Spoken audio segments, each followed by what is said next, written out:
bem-vindos para mais uma sessão à Biblioteca da Imprensa Nacional, Casa da Moeda.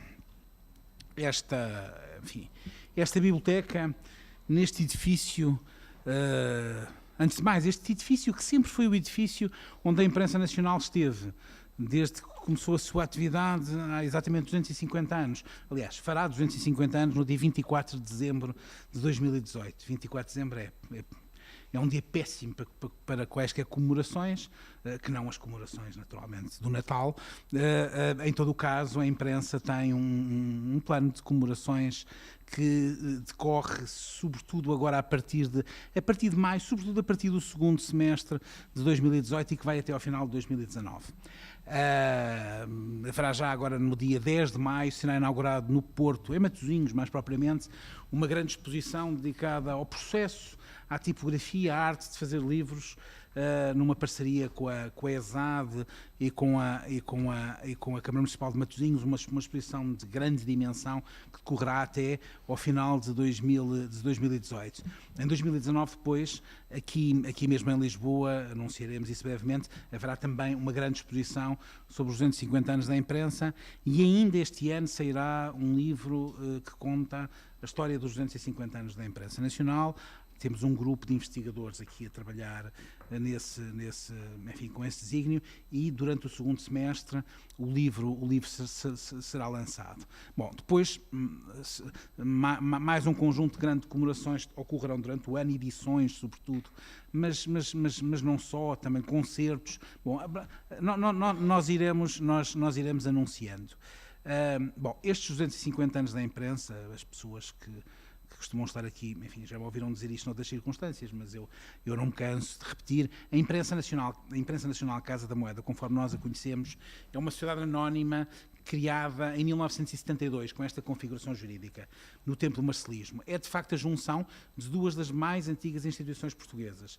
A Imprensa Nacional, com os seus 250 anos, e a Casa da Moeda, que é o mais antigo estabelecimento industrial em elaboração contínua, uma vez que trabalha continuamente desde o final do século XIII. Faz, de facto, desta instituição uma instituição, como o Sr. Embaixador dizia há pouco, singular, um tesouro, pelo menos que guarda diversos tesouros, e não só em sentido metafórico, mas mesmo em sentido real, porque na casa forte da Casa da Moeda estão efetivamente guardados diversos tesouros. A INCM tem um propósito, enfim, é uma empresa que tem muitas atividades. Todos os senhores aqui presentes e senhoras, de alguma forma, são clientes da Imprensa Nacional, se não pelos nossos magníficos livros, e eu quero acreditar que pelos livros todos conhecem a imprensa, mas se não também pelos euros que têm no bolso, pelas vossas cartas de condução, pelos cartões de cidadão, pelos vossos passaportes, todos eles feitos nesta instituição. E é precisamente essa atividade que permite financiar um programa de intervenção único na cultura portuguesa e único numa sociedade anónima, enfim, e único numa empresa, numa sociedade anónima pública com estas características. A Imprensa Nacional Casa da Moeda coloca cerca de 1,5% do seu volume de vendas todos os anos num plano de responsabilidade social e cultural. Esse 1,5% representa aproximadamente 1,5 milhão de euros, que financiam aquilo que é a face mais visível, que é o programa editorial, que é o plano editorial de serviço público da imprensa, que todos os anos edita entre 60 a 80 livros, e que tem um papel que é naturalmente diferente do papel de uma editora privada, na medida em que tem um papel supletivo ao dos editores privados. Esta é uma editora de salvaguarda patrimonial, é uma editora que garante que um conjunto de textos fundamentais para a língua e cultura portuguesas estão disponíveis em edições referenciais e de alta qualidade para todos aqueles interessados na língua portuguesa e em estudar o português, por todas as partes do mundo. E hoje são aqueles, e hoje isso acontece em cerca de 90 países, é uma coisa muito significativa. E essa é de facto a face mais visível. Mas também nesta biblioteca acontecem este tipo de sessões, assim, estes seminários, mas também um programa de música de câmara, feito em parceria com a Orquestra Metropolitana de Lisboa, um programa anual de recitais de poesia com os Artistas Unidos, enfim, 70 a 80 eventos acontecem nesta biblioteca e todos eles têm a mesma característica. Bom, a primeira é que queremos acreditar que todos eles têm qualidade, mas aqui no caso, a característica que é realmente comum a todos é que são todos gratuitos, porque é devolução à comunidade. E pronto, eu não falo mais nada, eu dou a palavra agora ao professor José Eduardo Franco, que vai apresentar o nosso distinto convidado. Muito obrigado.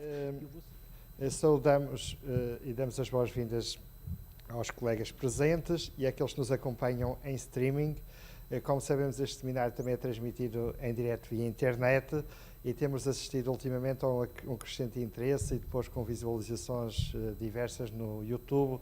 Inclusive sabemos que há pessoas que usam estas conferências também nas aulas hoje em dia, portanto saudamos aqueles que nos vão de acompanhar ou que estão a acompanhar via internet também.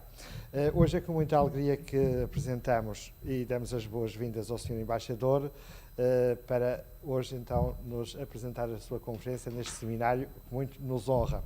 O Sr. Embaixador Ana Costa Correia, bem conhecido de todos nós, especialmente dos colegas da Universidade Aberta e Presidente do Conselho Geral da nossa Universidade, e é uma figura grande do mundo embaixatorial português, sendo, na verdade, o que eu considero um modelo de embaixador por excelência, porque a sua forma gentil e altamente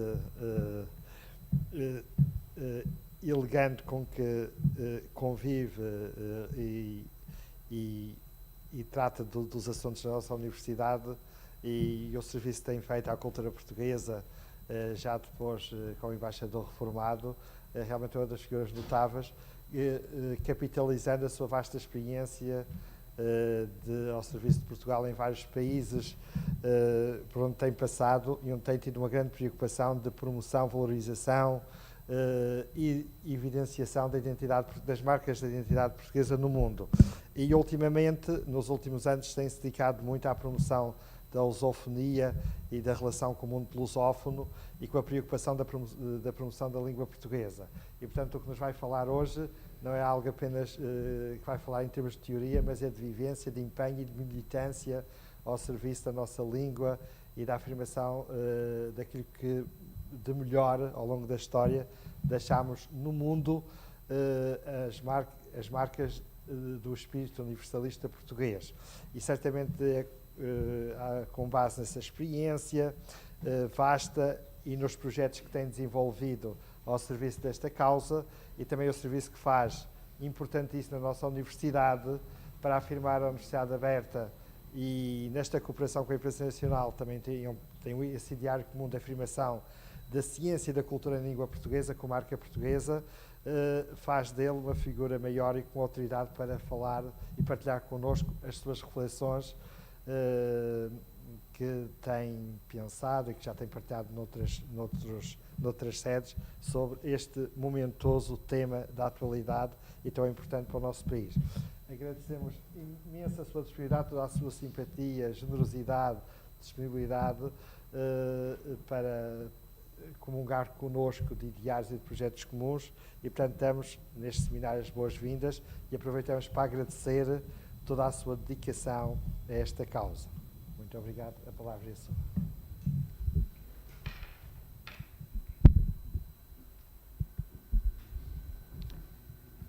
Boa tarde e muito obrigado pela vossa presença, onde me é grato identificar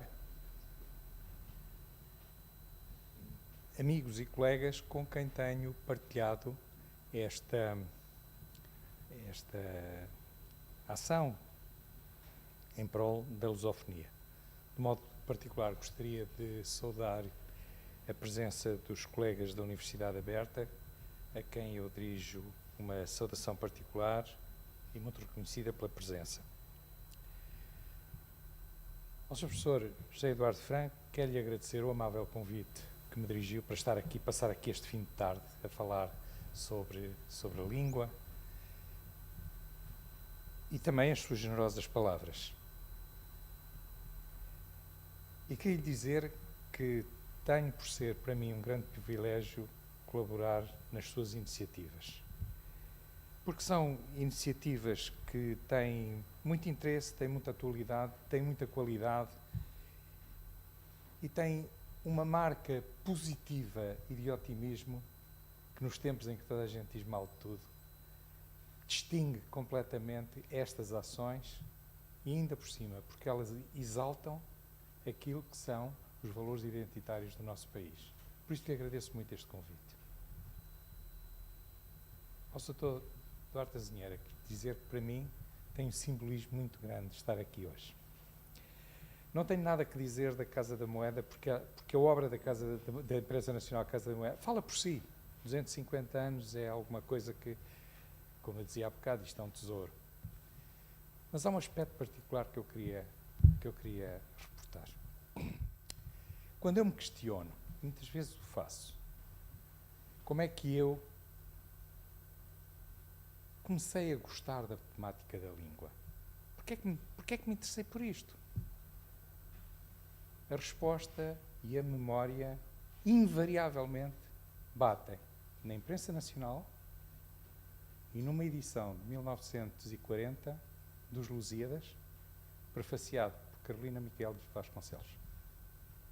É aí, é nesse texto que eu, estudante de engenharia ainda em Coimbra, percebi que o nosso poema nacional era alguma coisa de muito diferente, muito mais rico do que tirar significados e dividir orações, como eu tinha sido torturado no liceu quando estudei os Lusíadas. Essa é a minha origem, e a essa origem eu voltei sempre que tive que fazer os discursos do 10 de junho, em São Tomé e Cabo Verde, porque encontrava aí uma inspiração, uma riqueza e um sentido de afirmação dos valores que eu deveria exaltar numa ocasião como era aquela.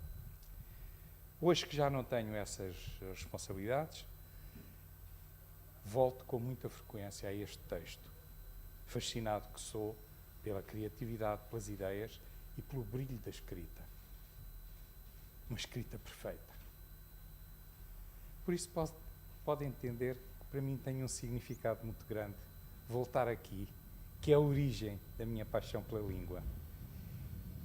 E não é sem alguma emoção que eu lhe agradeço muito este momento e esta vivência de voltar a lembrar-me de alguma coisa que se passou há muito tempo, mas que ficou para mim sempre marcada e que hoje é, porventura, o tema que mais me interessa, que mais me debate, que muitas vezes muito me desconsola, que são as questões que têm a ver com a temática da língua portuguesa.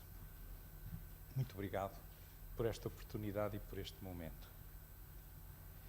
Eu queria dizer que, procurando cumprir o tempo de antena que me deram, escrevi o que vou dizer. Mas queria desde já pedir a vossa indulgência se não for tão disciplinado que não ultrapasse o que não devia ultrapassar. E com este pedido faço outro também, sem querer fazer batota. É que o relógio só começa a contar a partir de agora. E então é assim, minhas senhoras e meus senhores, eu julgo que é preferível sentar-me também para mexer no computador. A temática da língua portuguesa ocupa, com alguma intensidade e frequência, lugar de destaque nos noticiários e análises da comunicação social, além de, naturalmente, manter uma presença assídua no panorama editorial, onde, a par de outras expressões, são abundantes quer os títulos relacionados com apresentações e teses expostas em congressos, conferências e reuniões onde o assunto é abordado, quer os relativos a projetos académicos ou de investigação. Boa parte deste interesse e das opiniões que gera está relacionado com as controvérsias que rodearam e continuam a rodear a aplicação do Acordo Ortográfico de 1990, que para uns fere gravemente a identidade da língua e para outros não dá suficiente abrigo a manifestações particulares, uns e outros concorrendo, ainda que com intuitos diferentes, na defesa da sua revisão e alteração. Não é invulgar que boa parte dessas notícias e comentários, designadamente em Angola, Brasil e Portugal, para citar apenas as situações que me são mais familiares, não é invulgar que boa parte dessas notícias assente no pressuposto de que a língua é nossa e, portanto, aberta às pretensões e conceitos das partes interessadas. A verdade, porém, é que a língua não é nossa. Sendo pertença de quem a fala, é por igual pertença de cerca de 270 milhões de angolanos, brasileiros, cabo-verdianos, bissau-guineenses, moçambicanos, portugueses, são-tomenses, timorenses e também equato-guineenses, e por isso é património comum de 9 países que a elegeram e consagraram como idioma oficial e que, vinculados a essa opção, são Estados-membros da CPLP. Assim, a língua, não sendo nossa, também é nossa. Não obstante assumir palavras, sonoridades e expressões específicas a cada um dos 9, a verdade é que, em resultado do pluralismo convergente que caracteriza a língua, essas particularidades dão dinamismo e enriquecem o idioma e não põem em causa o facto de que, em português, todos nos entendemos. Reside nesta partilha a razão da língua portuguesa ser utilizada por quase 4% da humanidade, assumir-se por isso como a 4ª ou a 5ª mais difundida no mundo, também na internet e nas redes sociais, o que, associado à circunstância de ser uma das únicas 3 ou 4 presentes em todos os continentes, lhe confere o estatuto de idioma global. Esta situação acentuar-se-á até ao final do século, dado que o número de falantes dos 9 Estados-membros da CPLP e suas diásporas, crescendo a uma média anual superior a 1%, deve atingir cerca de 500 milhões de falantes, de 500 milhões de pessoas, não todos falantes, mas 500 milhões de pessoas em 2100. O primeiro slide, queria dizer que alguns dos valores estatísticos que eu vou apresentar são retirados deste livro, que é uma edição da Imprensa Nacional Casa da Moeda. Aliás, uma edição muito bonita, com magnífica apresentação gráfica que torna atraente alguma da monotonia dos dados apresentados. Este primeiro quadro que eu aqui apresento é da taxa de crescimento anual do número de falantes desde que há registro disto. E como podem verificar, o português cresce a um ritmo anual bem superior ao inglês e ao castelhano e a um ritmo que é praticamente o dobro daquilo que é o crescimento da população do mundo. Portanto, isto significa que nós estamos numa explosão de falantes de português. Quando queremos desagregar este valor e ver como é que isto se passa no ambiente da CPLP, vemos que entre 2015, e os valores atualmente não estão muito diferentes disso, e 2100, final do século, Angola vai ver a sua população crescer cerca de 6 vezes. O Brasil, depois de ter um máximo de número de habitantes em 2050, entra em recessão demográfica e terá no final do século o mesmo número de habitantes que tinha no início do século. Moçambique cresce cerca de 4 vezes e Portugal desce a sua população de uma forma muito, muito acentuada. Traduzindo isto em percentagens, vemos que atualmente 75% dos falantes são brasileiros, mas no final do século esta situação alterou-se completamente. O centro de gravidade do mundo de língua portuguesa, que hoje se centra no Brasil, passa para a África, porque Angola e Moçambique associados têm mais de 50% de falantes, a que é necessário depois adicionar a dos outros países mais pequenos, como Cabo Verde, Guiné-Bissau, São Tomé e Príncipe e a Guiné Equatorial. E queria chamar também a atenção de que, se nós hoje, nós portugueses, somos 3,6% do número de falantes, no final do século seremos 1,5%. Portanto, esta expressão da língua é nossa precisa ter alguma cautela. O peso demográfico da lusofonia e a realidade que ela representa é objeto de amplo reconhecimento internacional, e expressa-se no facto de o português ser atualmente língua oficial e ou de trabalho numa trintena de organizações, mantendo-se os esforços para que idêntica posição seja alcançada na ONU, onde, aliás e pela primeira vez, no próximo sábado, em cerimónia presidida pelo secretário-geral António Guterres, será assinalado o Dia da Língua Portuguesa e da Cultura na CPLP. São desta forma, redutoras e desfasadas desse Estatuto Universal, as perspectivas que não assumem que a língua também é nossa, daí decorrendo igualmente o sério risco de automarginalização das respostas exigidas por tal realidade tão dinâmica e multifacetada. Além do significativo peso demográfico, 3 outras condições concorrem para reforçar a língua portuguesa como idioma global. A primeira é, como já referi, a sua dispersão geográfica, que a torna presente no cotidiano de todos os continentes, sendo mesmo a mais falada no hemisfério sul. E porque, ao contrário do que acontece com o francês e o inglês, o português é juntamente com o castelhano o único idioma europeu que cresce como língua materna ou primeira. Por esta circunstância, a posição no hemisfério sul vai se reforçar até ao final do século. Esta dispersão geográfica faz com que o português seja o único idioma global em que os países que o falam não possuem fronteiras comuns, o que equivale a dizer que a CPLP é uma espécie de arquipélago, com 6 ilhas em África, uma na América, outra na Ásia, outra na Europa e, finalmente, uma outra na Oceânia. Aplica-se a esta implantação planetária a caracterização que Camões, nos Lusíadas, fez da presença portuguesa no mundo. O sol, logo em nascendo, vê primeiro. Vê também no meio do hemisfério e, quando desce, deixa derradeira. É uma forma poética e sublimada de dizer o que Carlos V dizia do seu império, dizendo: o sol nunca se põe sobre o meu império, pois o sol nunca se põe sobre a língua portuguesa. O segundo fator refere-se à relevância da sua influência e sedução cultural, o que radica tanto em causas históricas como em argumentos contemporâneos. Com efeito, cerca de meia centena de sítios classificados pela Unesco como Património Universal da Humanidade e localizados em mais de 15 países, situados em todos os continentes, testemunham um passado de diálogo e relação intercultural que mobiliza o interesse e o labor de investigadores empenhados em apurar e desvendar o conhecimento da história desses países. É o que o slide procura evidenciar.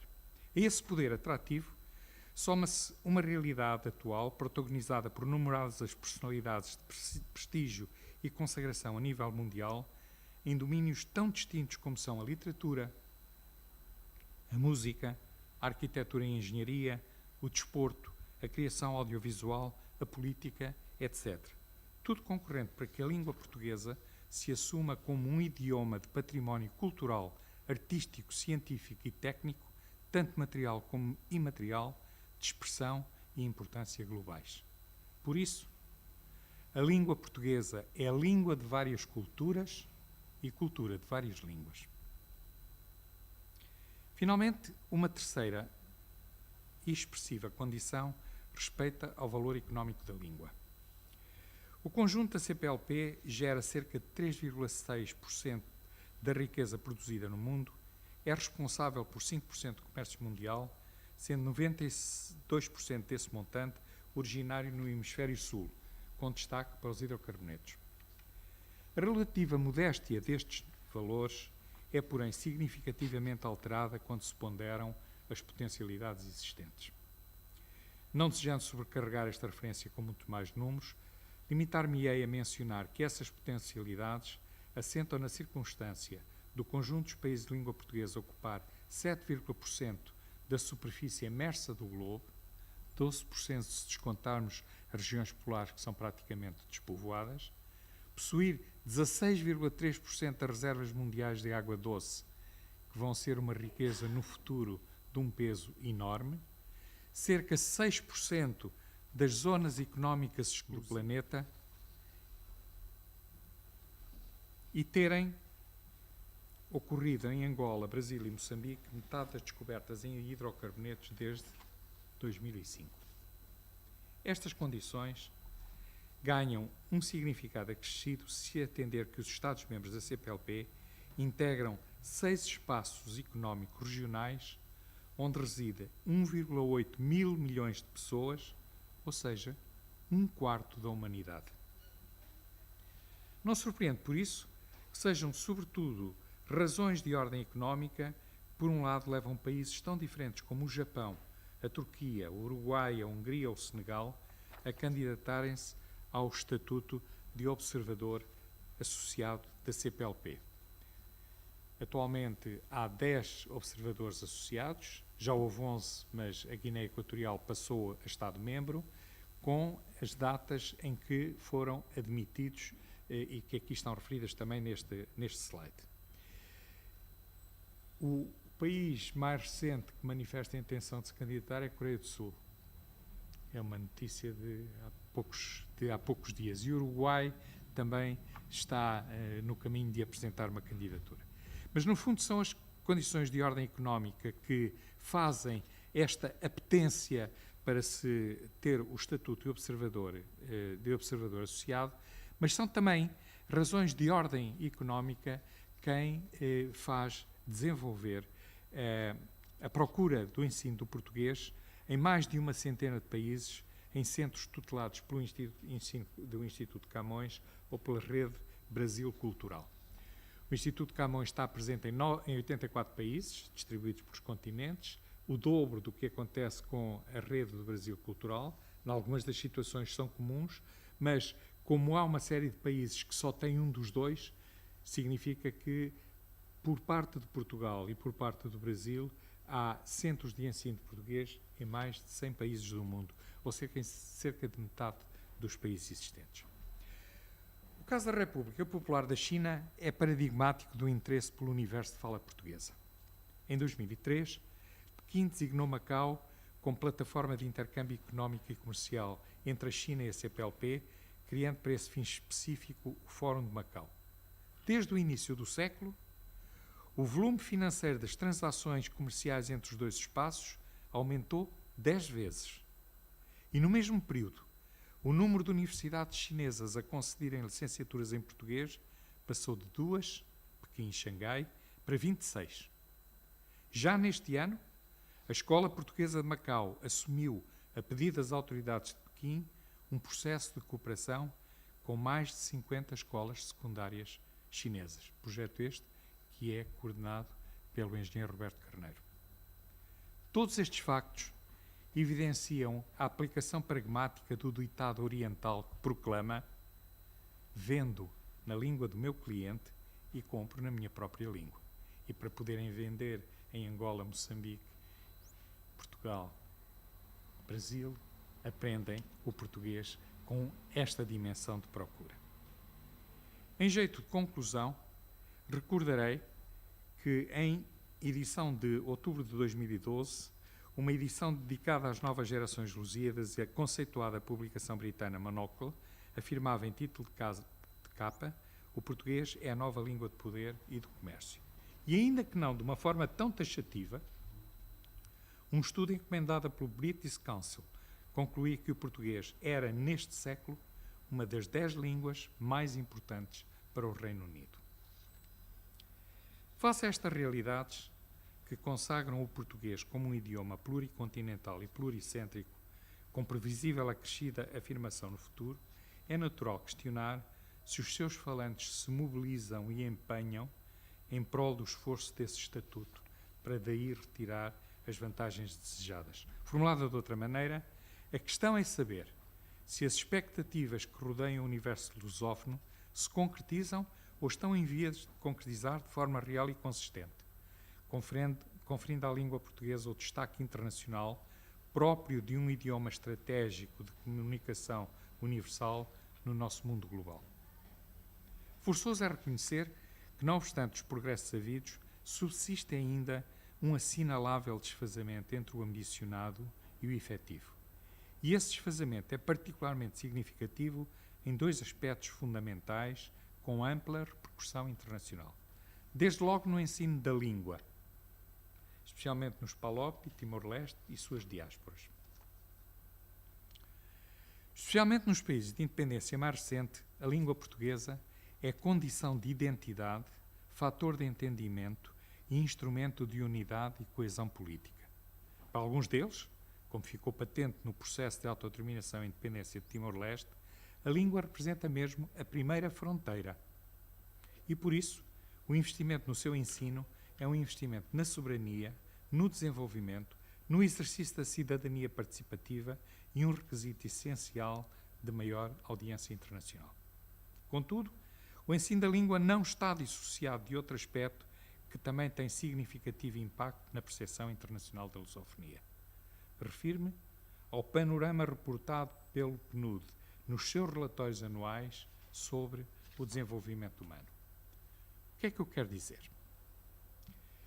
Nós podemos dizer que o fenómeno do subdesenvolvimento assenta num triângulo que tem num vértice a doença, no outro analfabetismo e no terceiro a fome.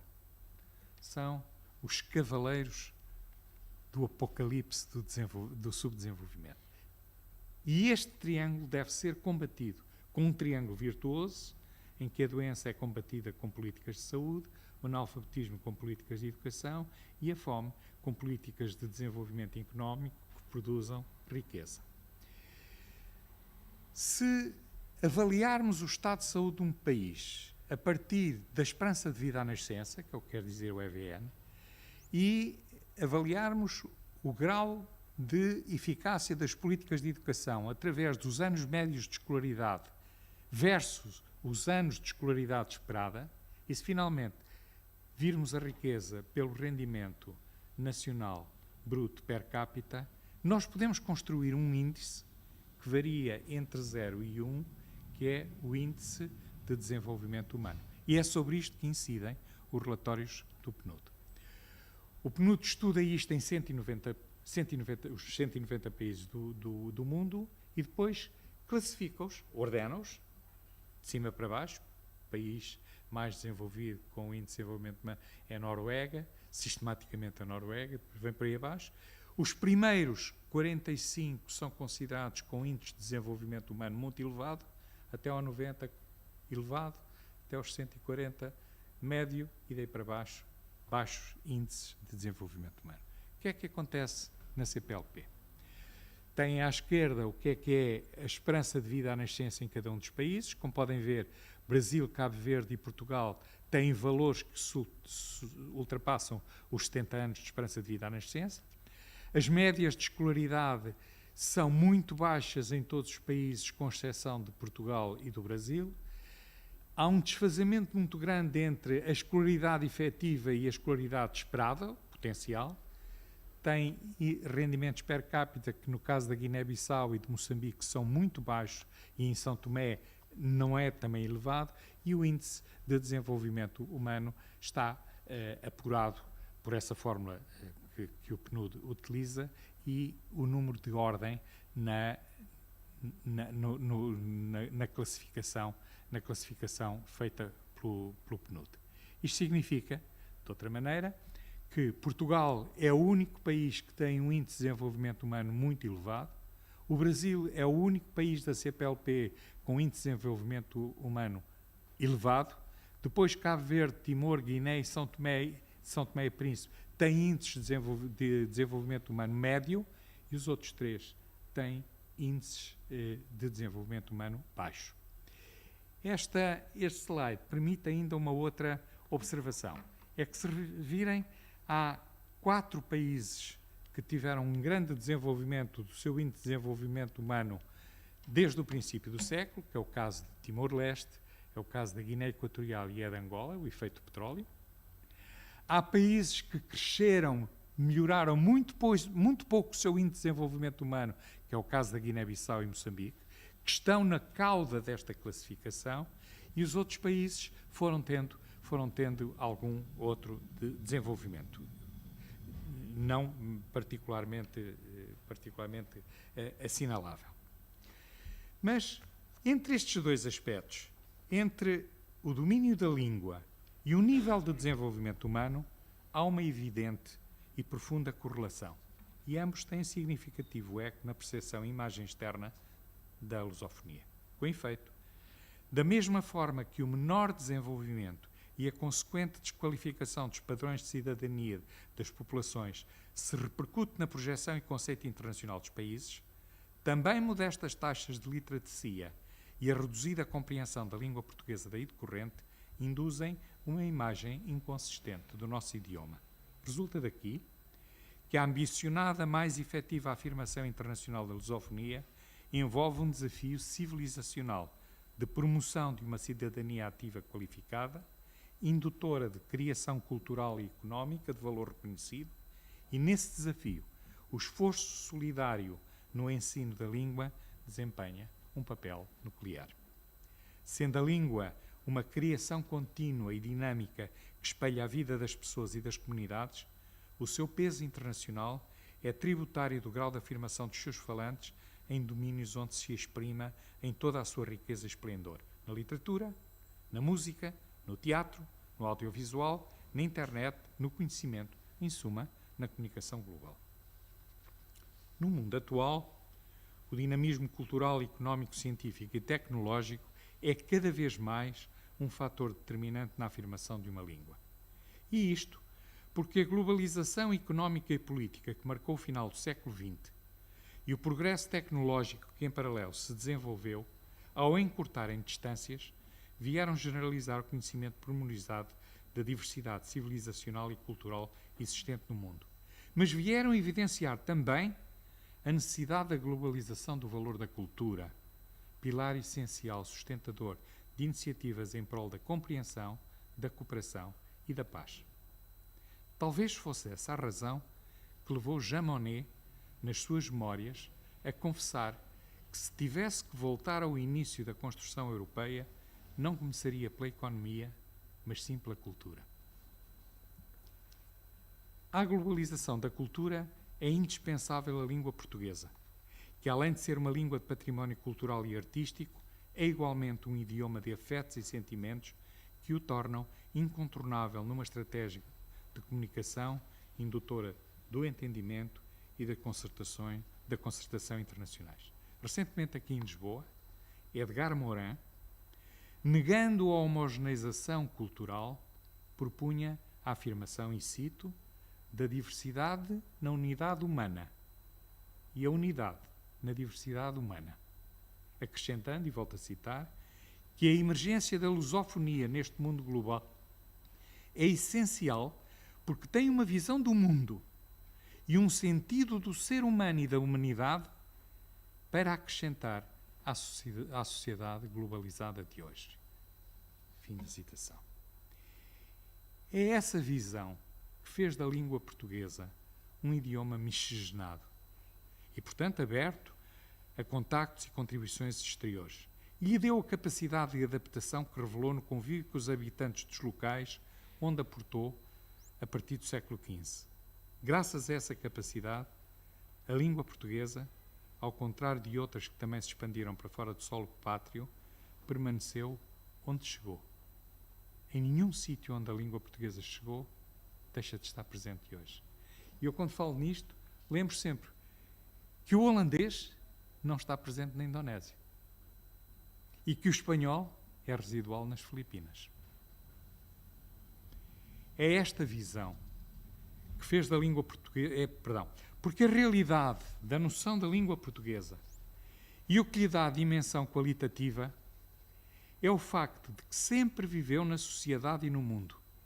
E por isso, mais que ao domínio linguístico, ela pertence sobretudo ao domínio da história, da cultura, da economia, do conhecimento e, em última instância, da política. Porém, para cumprir ou continuar a cumprir este desígnio, é necessária uma política de língua que, conciliando as necessidades e interesses nacionais específicos com a promoção externa da lusofonia, utilize, por um lado, os meios que a globalização e a sociedade de informação disponibilizam e, por outro, faça a constante reafirmação das nossas comuns raízes históricas de cultura e identidade que informam uma espécie de espírito lusófono, assente numa mundivisão que elege o respeito e a tolerância como coordenadas nucleares da sua presença e afirmação do mundo. Nessa política, visando a concretização plena do potencial estratégico da língua portuguesa, assume um lugar destacado a valorização da circunstância de ser o terceiro idioma mais utilizado nas redes sociais. Tal implica consagrar maior atenção à educação digital neste nosso tempo, cada vez mais global, interligado, interdependente e virtual, construindo, desenvolvendo e difundindo o saber no intuito de concorrer para que a lusofonia alcance uma expressão com significado acrescido no universo do conhecimento, da ciência e da tecnologia. A percepção da importância deste desafio e da premência em lhe dar resposta adequada levaram a Universidade de Coimbra e a Universidade Aberta a estabelecer um consórcio com o propósito de promover uma vasta e qualificada oferta educativa à distância, maioritariamente em língua portuguesa e disponível em qualquer lugar do mundo. Com intuito análogo, a Universidade Aberta protagonizou a iniciativa da criação de uma associação de ensino à distância dos países de língua portuguesa, que terá o seu ato constitutivo na próxima segunda-feira, na sede da CPLP, em sessão integrada na celebração do Dia da Língua Portuguesa e da Cultura. Tanto o consórcio como a associação propõem-se instituir comunidades de ensino e investigação que, em ambiente de efetivo intercâmbio e partilha de conhecimentos e experiências, concorra para o estabelecimento de redes unidas para objetivos comuns e por um compromisso de interação e solidariedade entre todos quantos delas partilham. Constitui o objetivo da associação contribuir para satisfazer expectativas e necessidades específicas da CPLP, dos seus Estados-membros e das comunidades de língua portuguesa espalhadas pelo planeta, observando uma postura de abertura a outras realidades, culturas e espaços linguísticos, como é próprio do espírito universitário e científico. O vasto espaço de encontro e cooperação assim criado vai acentuar à escala global o papel do português como fator identitário e inclusivo da nossa comunidade. Neste processo, é imperioso mobilizar e envolver a sociedade e apoiar a sociedade civil, elemento incontornável do sucesso dos programas, projetos e ações planeados. A experiência e o conhecimento de fundações, ONGs e associações de diversa índole sensíveis à problemática da língua constituem uma incontornável mais-valia que não carece, senão, de ser devidamente utilizado. Da mesma forma, e como esgotei o meu tempo, vou-me limitar a apenas um breve apontamento sobre esta matéria. Da mesma forma, deve ser fomentada a cooperação com outros espaços linguísticos, em particular os que, como a hispanofonia e a francofonia, possuem profundas conformidades com a lusofonia. O aprofundamento da relação entre estes universos, ao contribuir para a sua aproximação e para a materialização de ações conjuntas visando a afirmação das nossas afinidades, tenderá a valorizar significativamente o papel, as potências e as características singulares da lusofonia no nosso mundo global. E nisto estamos todos de acordo, porque essa valorização é o que todos desejamos. Muito obrigado pela vossa atenção.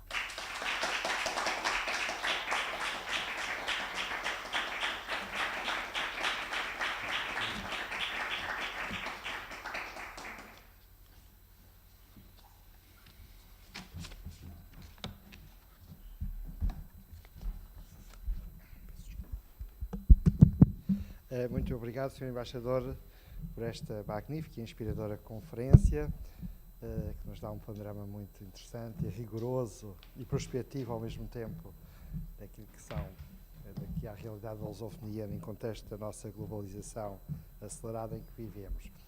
Então, como é habitual nestes seminários, e é próprio de um seminário é para ouvirmos uma conferência e debatermos as ideias fundamentais. Agora a palavra é devolvida à Assembleia aqui presente.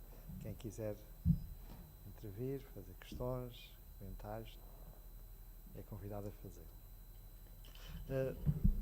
Sr. Professor João Relvão Caetano. Eu dizia que é o professor Domingos Queiro que temos de pensar na publicação desta magnífica e inspiradora, como também já aqui foi dito, conferência. Eu estava a ouvi-lo e estava-me a lembrar dos poemas timorenses do Rui Sinati, que são poemas notáveis de um homem que, como sabemos, para além da formação que tinha, foi há plantas hoje com o nome dele, um trabalho notável que ele fez em Timor, e de facto ali na grande Indonésia, onde o holandês desapareceu, e em Timor, enfim, com todas as dificuldades que sabemos, mas o português é um fator identitário. E vinha-me à memória, eu lembrei-me também de um autor com um nome holandês, mas por acaso não é holandês, é alemão, o Sloterdijk, que defende, ele no fundo diz que esta tese do multilinguismo, enfim hoje algo muito em voga, a própria União Europeia, ainda que mais escassamente do que se pensa, financia projetos nessa área, mas o que ele diz é o seguinte: o futuro do mundo e a defesa da diversidade do mundo não se faz tanto pela via do multilinguismo, como sobretudo por via da proteção daquilo que ele chama as línguas de império. Não já numa perspectiva das línguas dos antigos impérios, mas de facto são línguas que têm uma outra história. E eu gostaria de lhe perguntar o que é que pensa acerca desta tese do Sloterdijk, e ligando isto a uma coisa que eu venho defendendo muito. Nós falamos muito, até muitas vezes numa perspectiva exclusivamente portuguesa, mas eu levo mais longe, eu levo não apenas numa perspectiva portuguesa, mas numa perspectiva de todos os países da língua portuguesa, falamos muito de comunidades. E, de facto, o que faz sentido hoje, parece-me, numa era, na globalização em que vivemos, é de falar da comunidade da língua portuguesa no mundo.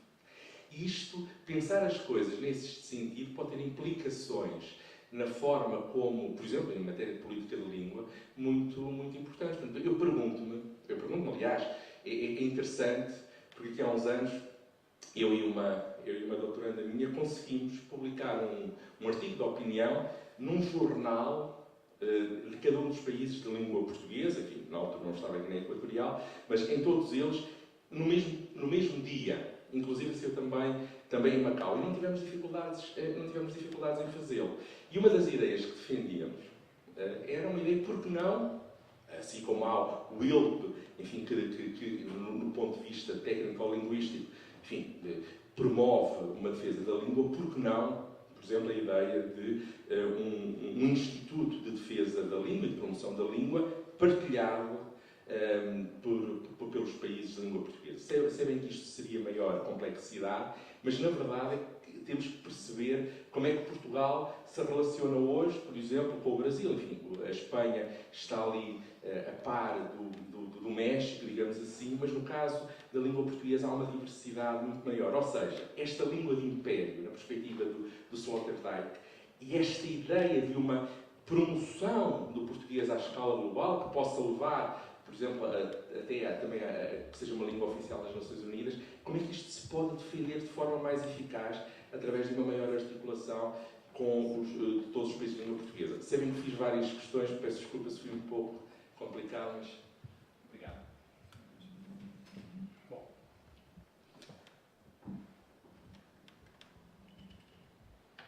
há hoje no mundo cerca de 6 mil línguas.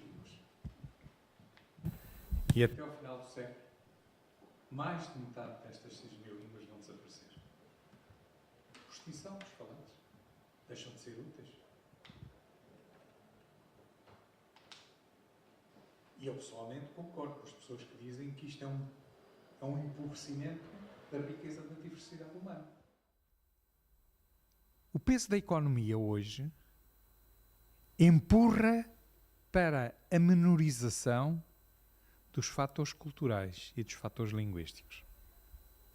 Eu devo confessar, e confesso aqui, que é uma das preocupações que eu tenho quando penso no problema da língua, é que nós estejamos hoje a tender a dar mais atenção ao valor da economia que ao valor da língua e da cultura. Eu tenho para mim uma coisa que é muito simples e é isto que eu retiro daquela confissão do Jean Monnet. A cultura une. A cultura acrescenta sempre mais qualquer coisa. A economia desenvolve os egoísmos. O que nós passamos hoje, o que nós temos hoje na União Europeia é uma língua de egoísmo, é uma luta de egoísmos, que não têm a ver com as raízes civilizacionais e culturais, mas têm a ver com aquilo que cada país pensa que é o bem-estar dos seus eleitores. Portanto, a economia é algo que é incontornável, enfim, faz parte da nossa vida, mas não pode ser considerada a referência por onde nós tabulamos tudo quanto fazemos.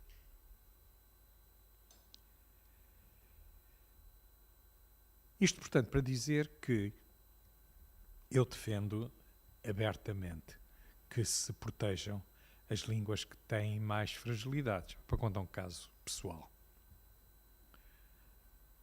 Eu nunca falei crioulos, mas digo umas palavras.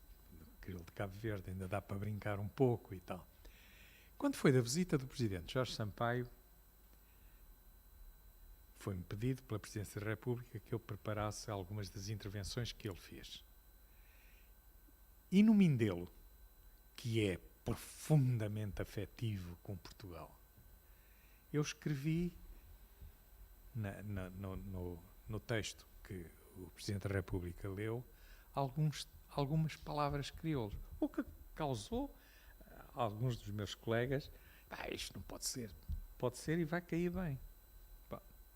Eu tinha razão. Quer dizer, levar o Presidente Sampaio em falar que Cabo Verde é uma terra que cacheu, ou que a Morabeza dos isto caiu lindamente bem. E eu, que não digo muito mais coisas do que isto que estou aqui a dizer, reconheço que é uma abertura do coração do outro. E ao fazermos esta abertura do coração do outro, estamos a abrir para outras coisas que às vezes são mais difíceis. Portanto, eu não combato, não seria capaz de defender que se combatesse línguas locais. Esse não é o caminho. E acho com alguma apreensão que hoje, em Luanda, 30% da população não sabe qual é a língua quimbundo, não fala quimbundo, perdeu isso. E eu acho que isso é um empobrecimento. Portanto, a primeira parte daquilo que disse, já respondi. Gostava de lhe dizer que também aprendi com o professor Fernando Cristóvão, que é um homem que é uma referência na história da língua portuguesa, que as línguas globais são as línguas que tiveram impérios, como é natural. E ao espalharem-se, espalharam a língua. A língua mais falada no mundo é o chinês. Mas o chinês é uma língua local, não é uma língua global. Fala-se na China, não se fala em mais parte nenhuma. Enquanto que o castelhano tem uma presença em todos os continentes. O francês tem uma presença em todos os continentes. O inglês tem uma presença em todos os continentes. O inglês talvez mais por força dos americanos do que propriamente de Inglaterra. Mas esta é uma realidade. Mas esta realidade, a história levou-nos para isto. Não temos que analisar criticamente, como agora aconteceu recentemente no encontro de escritores em Cabo Verde, em que se falava do português como a língua colonial que nós nos apropriámos para nos libertarmos. Não, a história foi assim. Nós não alteramos o que está para trás. Temos é que sublimar e fazer melhor para diante. Faço uma outra observação ao que disse, que é que quando se escreveu o Plano de Ação de Brasília, uma palavra que foi objeto de grande discussão foi a palavra defesa da língua. E não ficou feita no texto. Porque prevaleceu o critério que a língua, não sendo atacada, não tinha que se defender. Este é tão simplesmente, carrément, este argumento. E eu, por isso, também uso mais a expressão de promoção da língua, de difusão da língua, de projeção da língua. Acho que tem mais um sentido positivo para se fazer isto. Agora, pergunta-me, como é que se deve fazer isto? É muito complexo. E é muito complexo por várias razões. É muito complexo porque, na soberania de cada país, o falar, o ter comunicação social própria, o ter... e isto tem graus diferentes. Por exemplo, em Cabo Verde é evidente que a língua materna é o crioulo. Não vale a pena sequer estar a pensar que não é assim. É assim mesmo, não é? E não temos que fazer, ou tentar fazer a violência de que não seja assim. Temos que aceitar esta realidade e viver com ela. E é possível viver com ela e é agradável viver com ela. Ainda por cima porque o crioulo é tão musical que dá gosto ouvir falar e ensaiar, dizer alguma coisa. Mas isto é uma área de soberania. Agora, o que é verdade é que em nenhum dos países, dos 8 países, o caso da Guiné Equatorial é um caso diferente, mas em nenhum dos 8 países o português é um obstáculo ao entendimento. Pelo contrário, é um fator de entendimento. E é um fator de coesão. E é um fator de unidade. E é um fator de melhor entendimento entre as pessoas. E, portanto, nós devemos trabalhar para que assim seja. Naquele slide que eu mostrei, entre a representação em 84 países do Instituto Camões e 44 da Rede Brasil Cultural, uma das conclusões que se tira é que o esforço que Portugal faz pela difusão do português não tem paralelo com nenhum outro país. E era importante que nós pudéssemos fazer mais por isso. E é possível fazer mais por isso.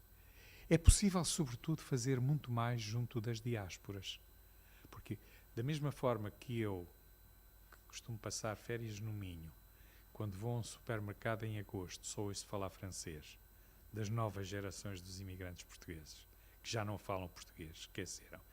Isso acontece também com os cabo-verdianos, com os angolanos, com os outros países que emigraram. Pronto, os filhos acabaram por entrar nas sociedades e esquecem a língua materna. Eu acho que nesta promoção da língua precisaríamos de fazer, como disse aqui, 2 coisas. Primeiro, ajudar a resolver os problemas de cada um dos países. E ajudar a resolver os problemas de cada um dos países passa por reforçar os sistemas de ensino. Quando eu presidia o Instituto da Cooperação Portuguesa, pus em Cabo Verde 85 recém-licenciados portugueses que foram dar aulas de tudo. Foram dar aulas de matemática, porque ensinando matemática em português estamos a ensinar português. Ensinando geografia em português estamos a ensinar português. E isso significou um grande avanço, uma grande melhoria no sistema de ensino. E porquê? Eu faço um parênteses para dizer. Estão a ver porque é que eu escrevo as coisas? É porque isto é como as cerejas. Eu começo a falar no meio e não consigo saber onde é que paro. Cabo Verde fez uma grande aposta na alfabetização. Passado 5 anos, a onda dos alfabetizados passou para o ensino secundário. E foi progredindo. E se Cabo Verde tinha capacidade para resolver o problema no básico, sentiu dificuldade em resolver o problema no secundário. Pediu ajuda a Portugal, mandámos 85 professores e, se tivéssemos mandado 150, melhor ainda. Acho que nós precisávamos de fazer mais coisas deste género. Nós, os brasileiros, e quem tem hipótese, os nossos centros culturais precisariam de estar abertos. Eu sempre defendi que os centros culturais não se deviam chamar em português, não se deviam chamar Centro Cultural Português, mas se deviam chamar Centro Cultural em Português. Eu fui primeiro embaixador acreditado no Gabão. Nunca tive que dizer que o nome do país tinha sido dado pelos navegadores portugueses. Foi sempre o Presidente da República, Omar Bongo, e o Ministro dos Negócios Estrangeiros, Ali Bongo, que é o atual Presidente da República, que me disseram o nome da nossa terra foi dado pelos navegadores portugueses. Quando chegaram aqui ao estuário deste nosso rio, acharam que ele se parecia com uma capa de proteção para as intempéries, que os marinheiros usavam, e chamaram a isto o Gabão. Pronto, e ficou assim. Nunca foi possível abrir um centro cultural em português no Gabão. E não era preciso mandar portugueses para lá. Porque podíamos ter são tomenses a fazer isso. Em Dakar podíamos ter cabo-verdianos. Ou seja, eu acho que só tínhamos vantagem, todos, em ter uma atitude de grande mobilidade e abrangência numa matéria que nos diz respeito a todos. E não tínhamos que ter aqui situações exclusivas. Porque essas situações exclusivas, habitualmente, não têm a capacidade de proximidade e, por isso, não têm eficácia, que têm situações que sejam mais abertas. Eu não respondi, eu tenho consciência de que não respondi ao que queria, ao que me perguntou, mas a verdade é que deixo-lhe aqui algumas questões. Eu vejo com grande otimismo esta criação da rede de ensino à distância dos países de língua portuguesa. Vejo com grande otimismo, porque se a CPLP é um arquipélago, como eu dizia, precisamos ter soluções de arquipélago. Soluções que vencem a distância, que não obrigam a mobilidade física, permitem utilizar a capacidade de estarmos em todo o lado, não estando em nenhum. E, portanto, poder fazer isto desta maneira. Há um outro aspecto que aqui é muito importante, e com isto me calo, porque senão faço eu o diálogo. Eu já percebi, que é a importância que tem a comunicação social, designadamente a rádio e a televisão. E eu pergunto-me muitas vezes se a rádio e a televisão fazem tudo quanto podiam fazer. E tendo a responder que não. E poderiam fazer muito mais. E por aqui me calo. Peço desculpa de me ter alongado, não? Uma das frases que retive da sua conferência foi que a língua representa efetivamente uma fronteira. Daí a importância do seu ensino. Cada vez mais nós estamos cientes disso. Como coordenadora do mestrado em ensino da língua portuguesa na Universidade Aberta, eu acho que é um privilégio poder ter estudantes em Cabo Verde a seguir a conferência do Sr. Embaixador. E por isso, para mim, o agradecimento profundo por poder estar do outro lado, no fundo, a ser escutado pelos nossos estudantes. E então, obviamente, fica o segundo termo que me propus, que é um repto e um desafio. Como Presidente do Conselho Geral da Universidade Aberta, como embaixador, com o seu poder político, diplomático, enfim, universitário, o seu embaixador, neste momento nós precisamos, carecemos da sua ajuda para podermos efetivamente implantar, difundir todos estes cursos, mesmo como linguistas nós, na Universidade Aberta, temos na Universidade e que podem ser frequentados por estudantes de todos os países da CPLP. Portanto, eu acho que o Sr. Embaixador, no fundo, será o nosso salvador, porque não só desta comunidade, como o professor João Galvão Caetano diz, de língua portuguesa que queremos construir, mas que efetivamente nós temos já há 30 anos na Universidade de pesquisa, que é super importante para fundamentar o nosso ensino de pesquisa em língua portuguesa. E por isso contamos com a sua ajuda para estes 3 termos que usou e muito bem, para a promoção, para a projeção e para a difusão da língua portuguesa. Muito obrigada. Vamos fazer então a roda final de questões. Senhor Diretor da Educação Nacional. Bom,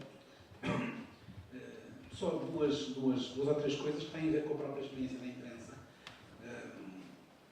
A imprensa tem, de facto, um papel de promoção da língua portuguesa, não só em Portugal, e nós temos vindo a criar um conjunto de prémios literários. Temos, por exemplo, hoje em Timor um prémio INSEM Rui temos um prémio literário em Moçambique, aliás, que a semana passada foi entregar prémio INSEM já em Lisboa. Vamos iniciar agora um prémio em Cabo Verde, prémio INSEM Arnaldo Freire. França, vamos começar também em São Tomé e em Angola. Bom, e há aqui realidades distintas, realidades, aliás, que eu já conhecia. Eu, antes de trabalhar na imprensa, tenho trabalhado, enfim, trabalhei durante algum tempo, bastante tempo, ligado às questões sempre da cultura e da formação cultural, mas da língua e da promoção do português noutros espaços, quer quando trabalhei para a Gulbenkian, quer quando trabalhei como consultor do Instituto de Camões. E com esta experiência que tenho hoje, há já um conjunto de conclusões que é possível tirar. A questão que falava no início, dessa dicotomia, que eu não vejo como sendo uma dicotomia entre a cultura e a economia. Parece mesmo uma coisa absolutamente fundamental. Nós aqui na imprensa, como eu expliquei no início, antes de mais, esta empresa é uma sociedade anónima e, como qualquer empresa, tem que apresentar resultados positivos. Nós sempre tivemos essa responsabilidade cultural e mantemos-la, mas começámos há uns tempos, há poucos anos, a fazer uma coisa que os ingleses e os franceses fazem há dezenas de anos, ou talvez mais, que é utilizar também a cultura como um soft power para os negócios. E as coisas estão a resultar muito bem. Nós, por exemplo, no ano passado fizemos uma grande doação de livros em Timor. Grande e mesmo grande, foram 650 mil euros de livros. Equipámos todas as bibliotecas em Timor. Ao mesmo tempo, estamos também a fazer negócios em Timor. Em Cabo Verde, eu fui anunciar o ano passado no Festival Morgés, o primeiro, enfim, um novo festival literário que foi criado pelo governo e que um ano é na praia, foi o ano passado, este ano agora vai ser no Mindelo. Fui anunciar o prémio literário e a forma como as coisas foram recebidas localmente foi bastante impressionante. Eu tinha comigo a apresentar o prémio, sentado ao meu lado o Ministro da Cultura, mas tinha na plateia, na primeira fila, o Presidente da República e o Ministro das Finanças. Nós estamos a fazer passaportes e cartões de identificação em Cabo Verde. Nós, Imprensa Nacional Casa de Amparo. Quando nós falamos, e eu acho que o João há pouco se queria referir a isso também, da dificuldade, por exemplo, que é para os livros portugueses e para as editoras portuguesas, apesar da língua ser a mesma, circularem fluentemente no Brasil, por exemplo, e eu estudei relativamente bem esse tema há uns anos, e comparamos, por exemplo, com o que se passa com os espanhóis, onde as grandes editoras espanholas têm posições importantíssimas no mercado de língua espanhola da América Central e do Sul, mas importantíssimas, é mesmo importantíssimas, o que faz das editoras espanholas, dos grandes grupos espanhóis, grupos de nível verdadeiramente mundial. Um grupo como o Grupo Planeta é o 6º ou 7º maior grupo do mundo e sozinho, o Grupo Planeta representa 7 vezes todo o mercado editorial português. Tem a ver, mais uma vez, porque foi possível juntar a cultura e a economia. Ou seja, o que eu queria dizer, e isto provavelmente é mais uma intervenção do que uma pergunta, é mais um comentário para ajudar ao debate. Eu também, se tiver que escolher entre a economia e a cultura, escolho sempre. Mas, porém, nós não podemos projetar verdadeiramente a cultura sem o suporte da economia. E eu acho que isso, de facto, porventura, tem faltado muito a Portugal. O professor Helena Moreira, ainda não dizia isso, e é de uma análise muito inteligente. Dizia que um dos problemas de Portugal é que Portugal é um país de meia dimensão, mas tem as responsabilidades de uma potência imperial. E isso torna a coisa relativamente complicada em Portugal, bem que é um país, de facto, de uma dimensão, que é um país de meia dimensão, pode ao mesmo tempo corresponder a tantas exigências, a essas exigências, sobre exigências culturais de uma grande potência. E era mais uma contribuição que eu queria dar do que fazer uma pergunta. Obrigado. Mais alguma questão? Eu só quero fazer uma confirmação também que a questão da língua, sendo uma fronteira, isso aqui há uns tempos com governantes timorenses, portanto, e pelo interesse que eles tinham relativamente à questão do ensino e da promoção, da difusão da língua portuguesa no território timorense, eles afirmavam isso. Portanto, o português será a fronteira, portanto, para a Indonésia e para a Austrália. Portanto, exatamente. Portanto, isso era confirmado. Portanto, e todo o interesse nós, portanto, é aqui e é com o português que nós queremos, de facto, continuar, portanto, que seja feito o ensino, a formação e as leis. Portanto, mas eu queria também dizer o seguinte, portanto, estou aqui a lembrar-me de CPLP, portanto, a Comunidade dos Países de Língua Portuguesa e da Língua Portuguesa, portanto, nesta comunidade.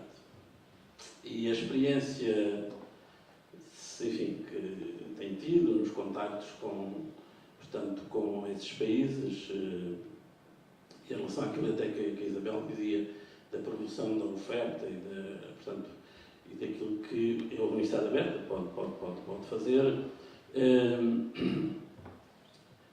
o que eu tenho encontrado, e eu acho que neste momento se está a verificar, há aqui ruídos, ou seja, aquela situação de que em português, no momento nos entendemos, acho que esta comunidade, portanto, eu queria, só de certa forma, esta provocação, acho que esta comunidade está aqui com alguns ruídos, há aqui alguma coisa que não está a funcionar. Qual é a sua percepção relativamente a esta realidade?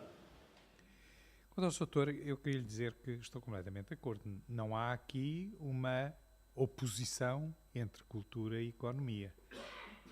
Porque a cultura tem valor económico. E quanto mais cultura, mais valor económico. Portanto, não temos que estar a fazer aqui Não se trata disso. O que se trata, sim, é o seguinte, e eu isso queria deixar dito. A CPLP tem 3 objetivos fundacionais. Cooperação político-diplomática,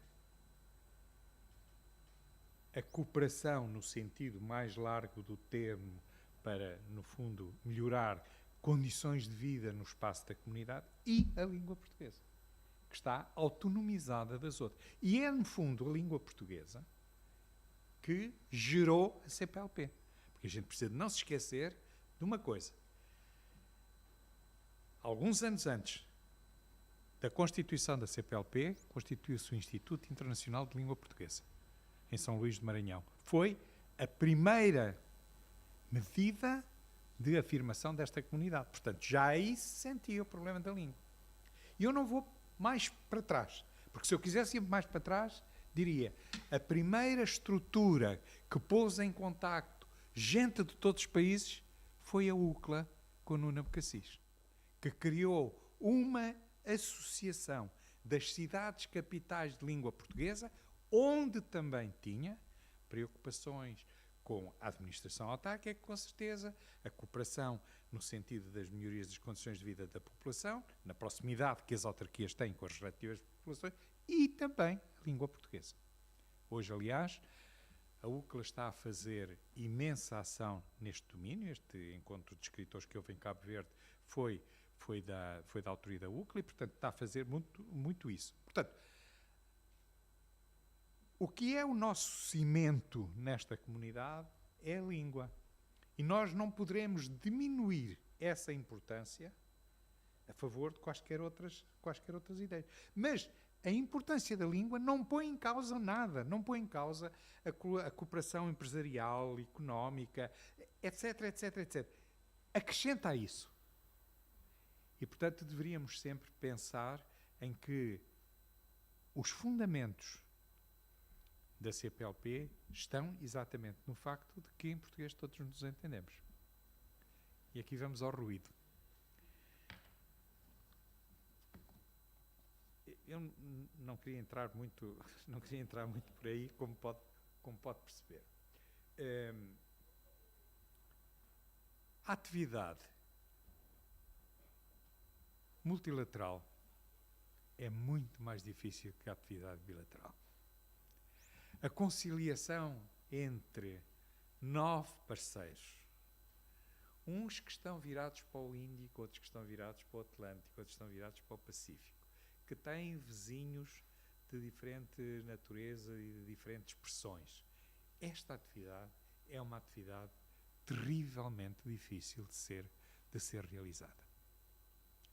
Porque, no fundo, como é natural, nós pensamos e cada uma das partes se quer ver refletida no todo.